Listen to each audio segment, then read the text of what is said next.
Enrollment days. Ito yung time na wala kang kamuwang-muwang kung anong gagawin mo, kung anong uunahin mo, kung fresh ka pa ba kapag nakakita ka ng maganda o haggard ka na kasi siksikan ng pila. Hay, nakarating din. Nakaka-excite. Asan ba yung pila ng enrollment dito? Ay, ayun.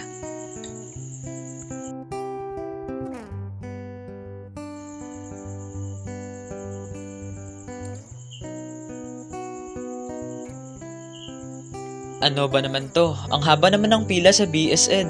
Uy, pero dito sa kabila, hindi. Dalawa lang nakapila. Haha. Teka, ano ba to? Accountancy. Sige, dito na lang ako. Mas madali akong makakatapos nito.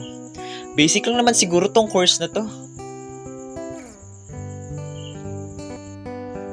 Haha, basta, bahala na. Kaya na siguro to. Basta, confident akong kukunin tong course na to. Base naman sa naririnig ko sa iba, plus minus lang daw naman to eh.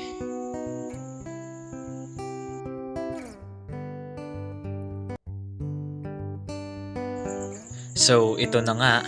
First day of school. Of course, mag-i-introduce yourself na naman. Ako naman na bida-bida syempre ang reason ko para piliin tong course na to ay because accountancy is my dream course. Which is of course again, hindi nila paniniwalaan. Dahil sino ba naman ang may dream course na parang kalbaryo ang daan? Yung scores parang sa impyerno ang hantungan. Uy, eme lang. Kasi kahit ganoon naman yung buhay sa accountancy, kaya mo naman matutunan basta porsigido ka lang na makatapos ng pag-aaral. Ito naman yung time na akala mo si Sir Valix magsipag-sipagan, kulang na lang magka-poultry farm sa loob ng classroom ang course kapag after exam.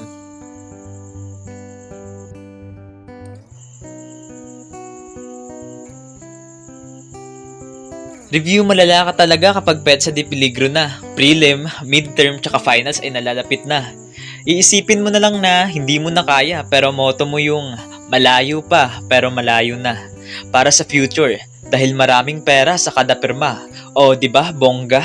Igigrind ko talaga to kasi gusto kong ipangalandakan sa lahat na ang palaging zero na accountancy student noon, mayaman na si PA na ngayon.